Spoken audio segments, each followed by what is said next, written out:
Imagine standing in the heart of the Motor City, looking up at a cluster of 7 massive glass towers that have defined the Detroit skyline for nearly 50 years. These towers weren't just buildings. They were a city within a city, a 5.5 million square foot fortress of glass and steel intended to save Detroit from economic decline in the 1970s. But now, rumors and blueprints are swirling around a staggering $1.6 billion project that would do the unthinkable, dismantling the iconic Renaissance Center. This isn't just about swinging a wrecking ball at some old office space. We are talking about one of the most complex, expensive, and controversial urban deconstructions in human history.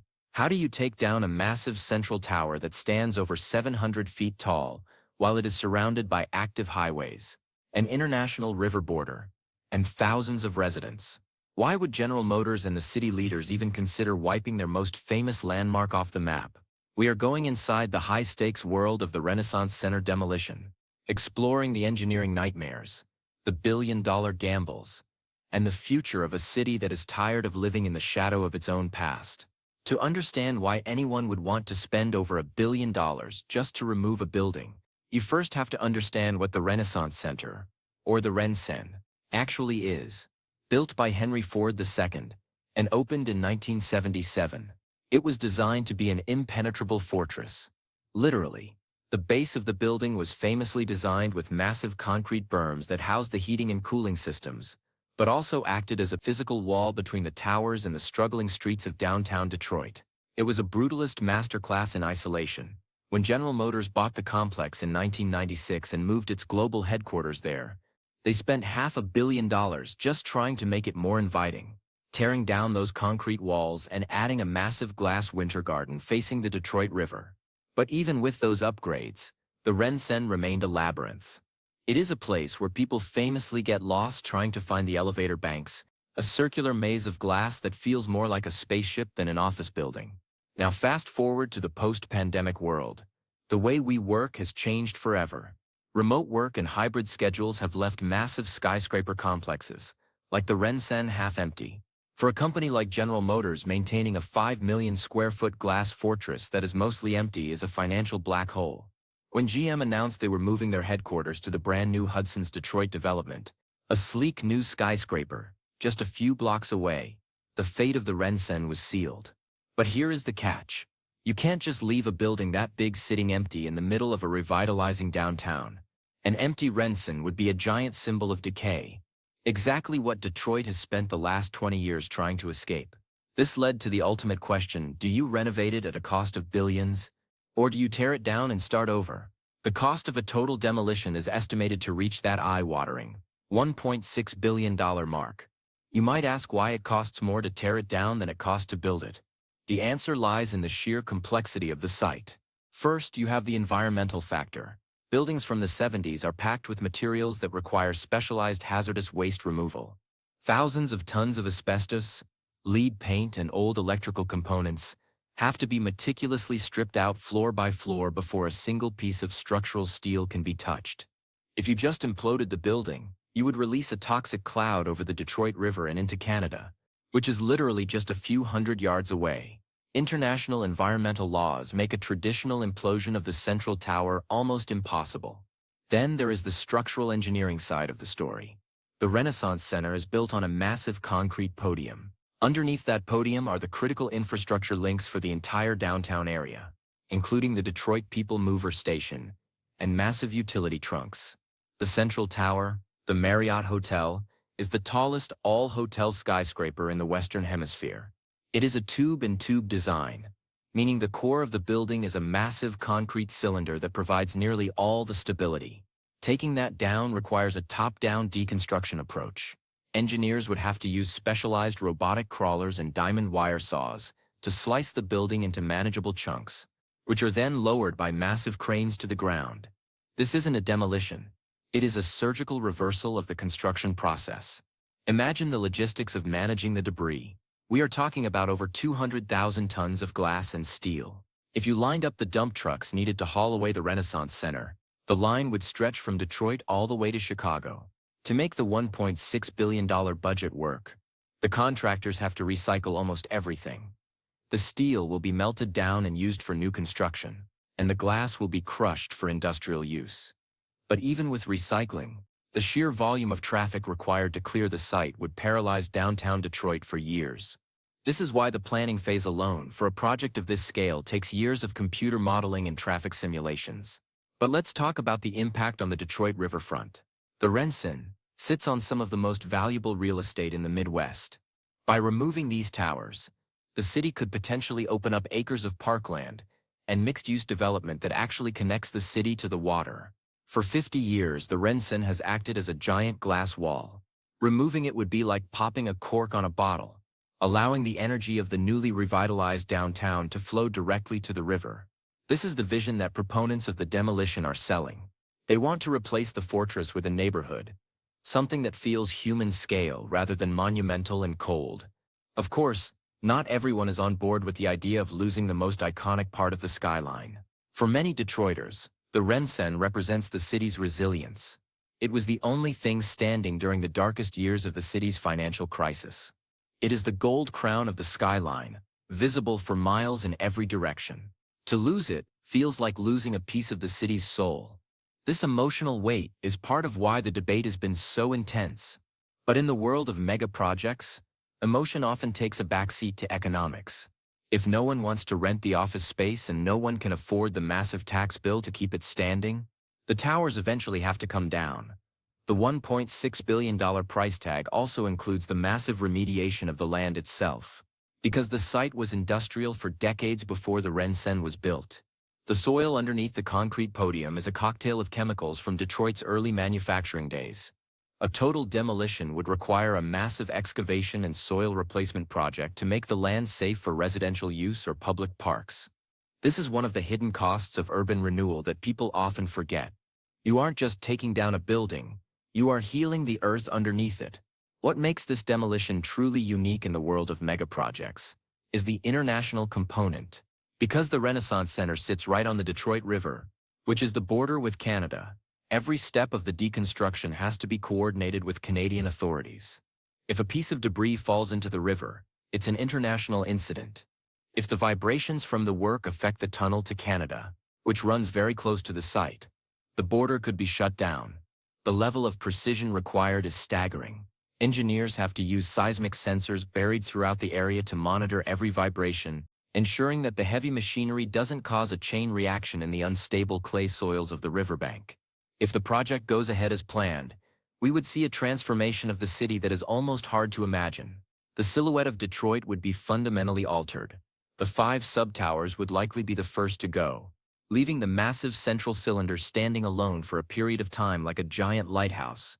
The process would likely take 5 to 7 years from start to finish. During that time, the riverfront would be a massive construction zone. But the end result would be a clean slate for the 21st century. This leads us to the question of what comes next. In the world of Detroit megaprojects, the demolition of the Rensen is seen as the final step in the city's transition from the industrial 20th century to the tech-driven future. The new Hudson site, where GM is moving, is designed to be walkable, integrated into the street grid, and filled with natural light. It is the exact opposite of the Rensen's fortress design. By spending $1.6 billion to remove the old towers, the city is betting that the land is worth more empty than with the current buildings on it. It is a gamble of epic proportions. The engineering of the demolition itself is where things get really fascinating for tech geeks. We would likely see the use of heavy lift cranes that are usually reserved for offshore oil rigs. Because the central tower is so tall and the footprint is so tight, traditional tower cranes might not be enough. There is talk of using a system of jacking, where the building is essentially supported by a new temporary frame and lowered into the ground as the bottom floors are cut away. It is a technique used in Europe for tight urban sites, but never on a building this tall in the United States. As we look at the potential timeline, the next few years will involve a massive salvage operation. Before the walls come down, the interior of the Marriott Hotel and the GM offices have to be gutted. This includes thousands of pieces of furniture, miles of copper wiring, and high-end fixtures. In Detroit, there is already a market for Rensen memorabilia. People want a piece of the building that defined their city for so long. This salvage operation alone is a multi-million-dollar business, requiring hundreds of workers to sort through the skeletal remains of the offices. The economic ripple effects of a $1.6 billion demolition are massive. It creates thousands of union construction and deconstruction jobs. It pumps money into the local hospitality industry as specialized crews from around the world move to Detroit to manage the project. But it also creates a temporary void. The loss of the Marriott would mean a huge hit to the city's hotel room capacity for major events like the Detroit Auto Show or a potential Super Bowl. The city has to balance the long-term gain of a better riverfront with the short-term pain of losing its largest hotel and office complex. Let's dive deeper into the technical challenges of the riverfront. The Detroit River is one of the busiest shipping lanes in the world. Huge freighters carrying iron ore and grain pass within a stone's throw of the Rensen.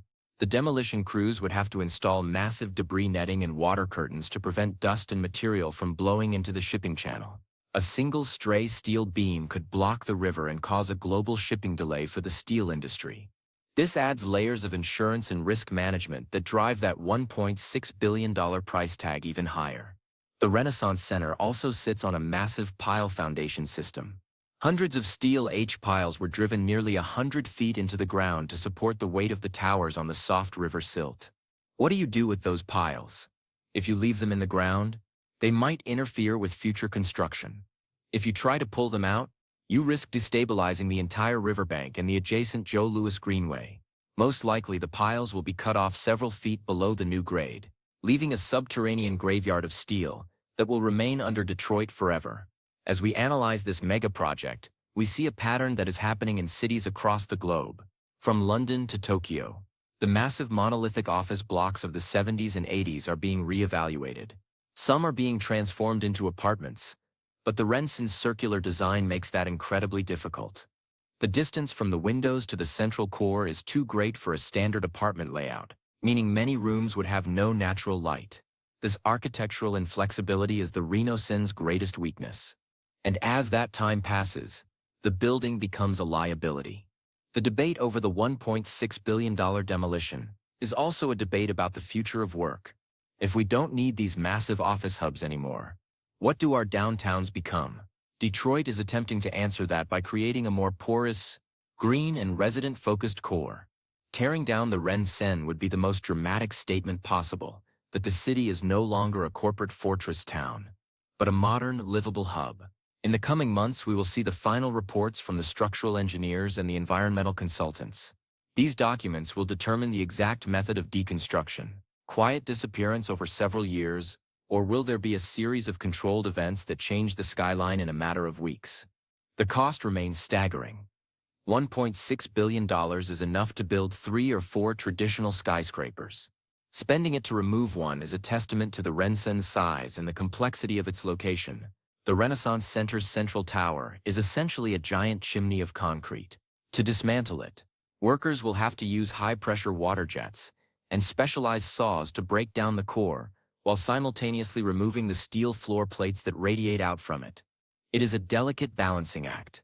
If you remove too much of the floor structure without bracing the core, the tower could become unstable in high winds. The wind loads at 700 feet over the Detroit River are no joke. The building was designed to sway, and as it is dismantled, its structural frequency will change, requiring engineers to constantly adjust their support systems. The people of Detroit are watching closely. For some, the $1.6 billion project is a sign of progress, a way to fix a mistake from 1977 and bring the city into the modern era. For others, it is a staggering waste of money that could be used to fix schools or neighborhoods. But the money for these megaprojects usually comes from a mix of private investment, corporate relocation funds, and specific development bonds that can't be used for other purposes. It is a complicated financial puzzle that is just as difficult to solve as the engineering of the demolition itself. As the equipment arrives, and the first glass panels are removed, the world will be watching Detroit. This project will serve as a blueprint for how other cities handle their aging megastructures. If Detroit can successfully and safely dismantle a 7-tower complex on an international border, it will prove that no building is too big to be reimagined. The Renaissance Center has always been about a new beginning for Detroit. And ironically, its demolition might be the very thing that finally delivers on that promise. The Winter Garden, that beautiful 5-story glass atrium facing the river, would likely be the last part of the original structure to survive. It is the most modern part of the complex, and could potentially be integrated into a new park design, serving as a reminder of the glass fortress that once stood there. But even that is uncertain. When you are talking about a $1.6 billion clean slate, usually that means everything goes. Engineering at this level is about mitigating risk. The teams involved in the Rensen project have to prepare for every scenario. What if they find unexpected structural flaws during the deconstruction? What if the underground parking levels are flooded by river seepage? Every week of delay on a project this size costs millions of dollars in equipment rentals and labor. The pressure on the project managers is immense. A city that is bold enough to build something massive and brave enough to take it down when it no longer serves the people. The $1.6 billion demolition of the Renaissance Center is not just an ending. It is a massive engineering feat that marks the beginning of the next chapter for the Motor City. We are witnessing the deconstruction of a legend and the rise of a new urban vision that is finally, after 50 years, opening up the river to the people. As the deconstruction nears its final stages in the future, the skyline will look strangely empty to those who grew up with the Rensen as their North Star. But as new, smaller, and more integrated buildings begin to rise from the rubble, the scale of the city will feel different. It will be a Detroit that is no longer defined by one giant fortress, but by dozens of vibrant, connected spaces. And in its place, a real renaissance might finally be happening. The technical brilliance required to safely remove 5.5 million square feet of building cannot be overstated. From the specialized dust suppression systems to the precise timing of the crane lifts, it is a symphony of destruction. Every worker on site is part of a massive, coordinated effort to undo millions of hours of labor from the 1970s. It is a quiet, steady process of turning a monument back into raw materials. Ultimately, the story of the Renaissance Center is a lesson for architects and city planners everywhere. A building that isolates itself from its environment, no matter how grand, is destined to struggle. The Rensen was a product of its time, but the time of fear and division. The Detroit of today is about connection and growth. By removing the glass fortress, the city is choosing a future that is open, accessible, and integrated. $1.6 billion. It is a number that stays with you. It is the price of change. It is the cost of moving forward. As the project moves from blueprints to reality, Detroit continues to shock the world with its ambition. Whether they are building the tallest tower in the city or dismantling 7 iconic ones, Detroit does things on a scale that few other cities can match. The Renaissance Center demolition is the latest chapter in that epic story, a mega project of removal that is just as impressive as any act of creation. The Motor City is shifting gears once again. The glass towers that once symbolized a desperate hope for the future are making way for a future that is already here. It is a high-stakes, high-cost, and high-reward journey into a new urban landscape. As the glass comes down and the river breeze finally blows through the site of the old fortress, Detroit will be a city reborn, once again proving that it is the heart of American innovation and resilience. The Rensen may be disappearing, but the spirit of the city that built it is stronger than ever. The cranes will soon go silent, the last truck will pull away, and the $1.6 billion project will be complete. Where the fortress once stood, there will be grass, people, and a view of the water that haven't been seen in generations. It is a transformation 50 years in the making. A billion-dollar gamble that Detroit is betting will pay off for the next century. The towers are falling, but the city is rising. It is a masterclass in urban deconstruction, a mega project that changes everything. And as we look back at the towers one last time, we can appreciate the vision that put them there while also embracing the vision that is taking them down. Engineering isn't just about building up. It's about knowing when it's time to clear the way for something better. Detroit is clearing the way, and the world is watching in awe as the glass fortress fades into history, making room for a city that is finally ready to embrace its true potential.